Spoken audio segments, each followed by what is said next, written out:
Hello everyone, it's Nina and welcome back to my channel. Today we are going to be doing a pretty popular book tag around this time of year, which is the mid-year book tag.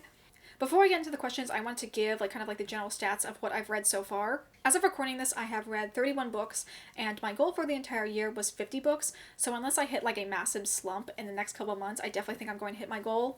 I don't really want this to be too much of a numbers game, but I am going to give you some of the stats of the books that I've read so far.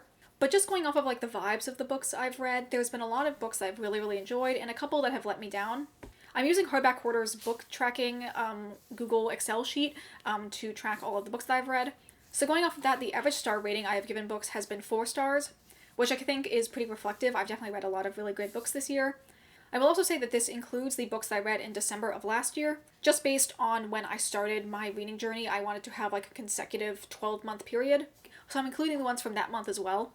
Talking about audience, 2/3 of the books I've read have been YA, and then the rest has been split between adult and new adult. I feel like sometimes there's a toss-up about if a book is adult versus new adult. It's not necessarily a super clear line. In terms of where I've gotten my books, the majority, about 45%, have been books I've gotten from the library. Then I have about 36% that I've gotten through Libby as audiobooks, and the rest have been books that are in my own collection. Definitely a big goal for the rest of the year is that I want to read more books that I already own instead of going to the library.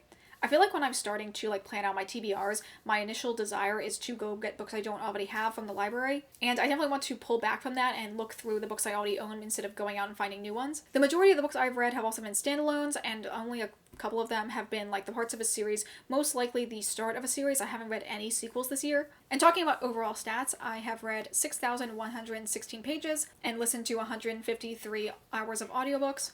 Although actually it's probably been less than that because I usually listen to my audiobooks at between 1.5 to 2 times speed. But I'm basing that on the length of the audiobook, how many hours it says it is in Libby. Talking about publication years, I think this is interesting, but 13 of the books I've read have been from 2021.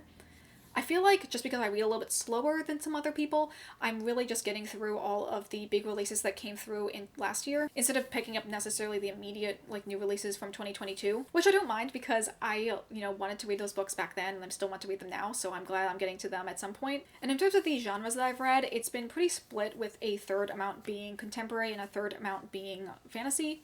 I think the majority of those contemporaries are the YA contemporaries that I've been reading. And another fourth of that has been historical, which is definitely all of the historical romances and historical LGBT books that I've been reading as well. Okay, with all of those stats out of the way, let's get into the questions for the mid-year book tag. Starting off, we have the best book you've read so far in 2022. And for me, that has been The Song of Achilles by Madeline Miller. This book absolutely lived up to the hype. I really liked the writing style and just the overall story. It was really heart-wrenching. I didn't cry. I know a lot of people said this book makes them cry, but I'm not really necessarily a crier when it comes to books. But yeah, I really enjoyed this. I really liked the audiobook, but I did get a physical copy because I really wanted to go back and reread this and underline a lot of the quotes that I really enjoyed. So yes, definitely recommend this whether you've heard about it or not. The next question is the best sequel you've read in 2022, and like I said before, I haven't read any sequels yet. I have started quite a few series, and there is a couple sequels that have come out for those series that I am interested in picking up in the future. But as of this point, I have not yet read any. The third question is a new release that you haven't read yet but really want to. And I have 2 answers for this question. The first one is The Portrait of a Thief. I have both the audiobook and the physical book on reserve in my library, but I think I'm 20th in line to get both of them. It's definitely been very popular. It came out in April, and I was requested it right after it come out, and so I'm just, still waiting for either of them to come available in my library. A quick summary of this, it's basically about a group of college students that kind of pull off a heist to collect some, I think, ancient Chinese artifacts that have been put into a museum. And I think it's one of those we're robbing the robbers type of situations where they're trying to get back the items that have been taken from them via colonization. The next book that I'm really interested in picking up is Wrath Goddess Sing. This book has not come out yet as of this recording, but definitely by the time I upload it, it will have come out. And this is another Iliad retelling that focuses on Achilles as a trans woman. It's also written by a trans woman who also is a debut author, and it just sounds really interesting. It's also a different type of retelling. It takes a lot more liberties and kind of switches up the plot a little bit. And since I really enjoy all the Iliad retellings I've done so far, I'm interested in checking this one out and kind of getting a different take on it. The next question is the most anticipated release that is coming out in the second half of the year. And for this, I also have 2 answers. The first one is Forest Fall by Linda Clipstone. This is the sequel to Lake's Edge, which was a book I read back in March and I really enjoyed. And this is very anticipated. I think comes out in the middle of October. Definitely will be a good, more casual, spooky read. The other book I'm excited to have come out is the sequel to A Marvelous Light. I'm blanking on the name, but I know it has a lesbian main relationship in it.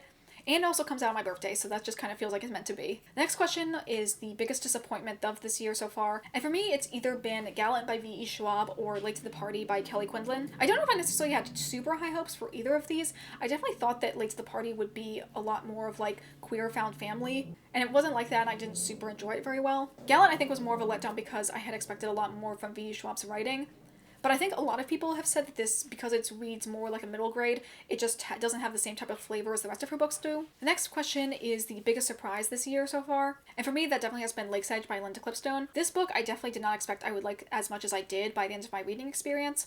Especially since the first 100 pages I really didn't enjoy it necessarily, but after a certain point in the story it really found itself, and I ended up giving it 4.5 stars because I really enjoyed the writing and just where the characters were going. The next question is your favorite new author, either a debut or new to you, and I have one that will fit both of those categories, which is Linda Clipstone, who is the writer of Lake's Edge. Either her or Freya Marsk, who is the writer of A Marvelous Light. Both of them I really enjoyed their writing style and the stories and worlds they had crafted, and I'll definitely be on the lookout for both of them as they continue to release more works. The next question is fictional crush, and honestly I don't really think I have any.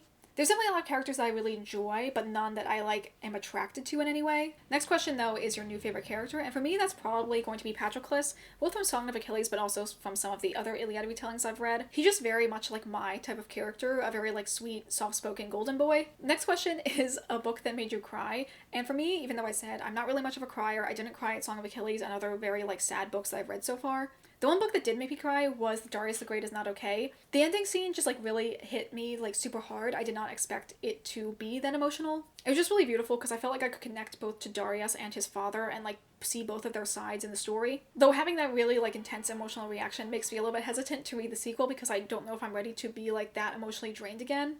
Next question is a book that made you happy, and for me that is definitely What If It's Us. This book is just really fun. I really enjoyed the character of Arthur, and I really liked his narrator in the audiobook. He just had a really good comedic energy to him, so a lot of his scenes I was just smiling with how funny it was. Next question is the most beautiful book you've bought or received so far this year. I don't necessarily know if there's a lot of books that I would consider especially beautiful in my collection. I think I'm going to choose this one, which is my copy of A Cruel and Fated Light. I recently got this and I just really like the overall look of it. I don't like this cover as much as I do the previous book in the series, but at the same time I really like the feel of it. I just like the feeling of this big chunky hardback. I also got the pre-order version, so it has a signed nameplate, and it also came with this art card of Ariadne, and also a bookmark, but that's stuck on one of my books right now. The next question is, what are the books that you really feel you need to read by the end of the year? And for this one, I feel like I'm not going to be super strict with my 12 books I want to read in 2022, because my desires and tastes have changed a lot since I first made that list. Like I said before, I really want to read more of my own shelf. I feel like I've just been sticking with only library books, and I really want to mix in more of my own books there. I want to get through also a lot of the nonfiction books that I already own.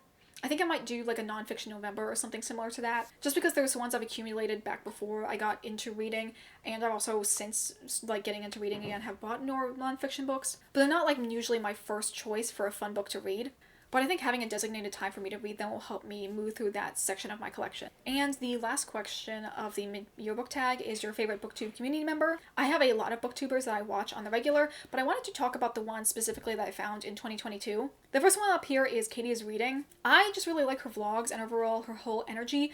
She has a very friendly, relaxing vibe to her videos that just makes it feel like you're hanging out with someone you already are friends with. Another one is Boogie Snacks. I haven't watched a ton of his videos, but his videos are very well produced, and he has a really clear, concise way of speaking. And I find in terms of thinking about manga collecting, his videos are very helpful.